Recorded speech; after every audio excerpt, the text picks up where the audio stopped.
There's a funny thing about us that the Stoics have sometimes remarked on, the Stoic philosophers. There's a line you'll find here and there that's something along the lines of that we have egos, that people love themselves above all, and yet at the same time we're so beholden to what other people think of us. We can be absolutely dismayed by any kind of criticism.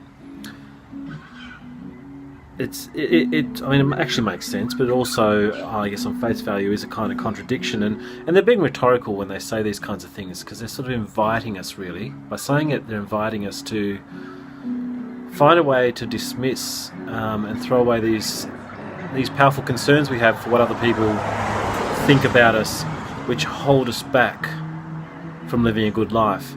And of course this can have a negative form where you are so sensitive to what people say that you get down and so on. But I'd like to emphasise for a moment the opposite, which is of course that it holds us back from performing. There's an interesting example of this that I've often seen in my work, and that's, well, the typical example of it would be a person who's wanting to be a writer. Maybe they've given up work for a year or whatever they're doing, and they're trying to write, and they'll come to me because they're procrastinating. They're getting nothing done. They've got all this time to write, they're just actually getting no writing done. And we sort of quite a number of times we've kind of dug down, trying to understand what's going on, just behind appearances.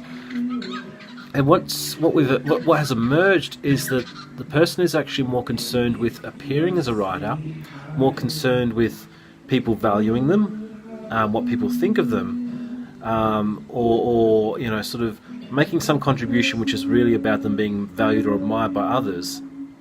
They're more concerned with all of that than they are with the love of the writing. If they loved the writing, they probably wouldn't be procrastinating. They'd be getting down and doing the writing. What they're actually in love with is how they would appear. And that's at the crux of the procrastination, because they're not being driven by love for the activity itself, they're being driven by what the activity might do for them. And so they're not doing the activity because the activity itself is hard and requires a real love and passion as energy to drive it. If you don't have that energy, then you don't do it. So I'm talking about people who are talented and who aren't fools and who aren't simply egotists, but have got caught in a bad direction with this kind of valuation, this concern with what others think of them. And if they redirected their energy and their passion, their talent and so on to something that they actually loved in itself, they'd probably do very well at it. But maybe they're concerned about what other people will think of them.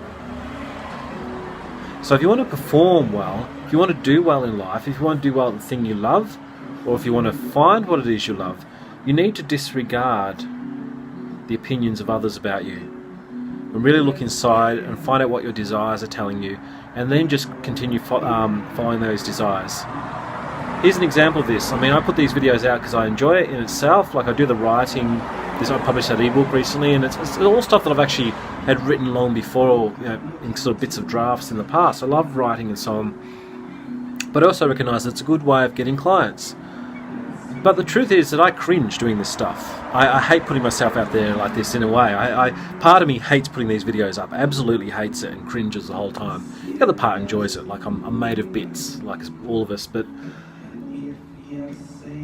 And I have had some nasty criticisms in comments, but it's only happened a few times. But still, like that can get to you. But I choose not to let it, and I just choose to sort of step over all the cringing and anxiety and so on, because I'm on a path, and I value this. I want the stuff I put out for free to have value to people, especially the ebook. I'm going to do more stuff like that, and I want my work to go well, and I want to live a good, flourishing life.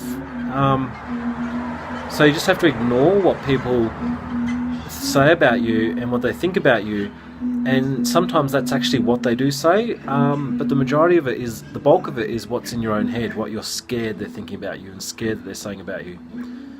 We have to step over that if we're really going to positively create a life that we love.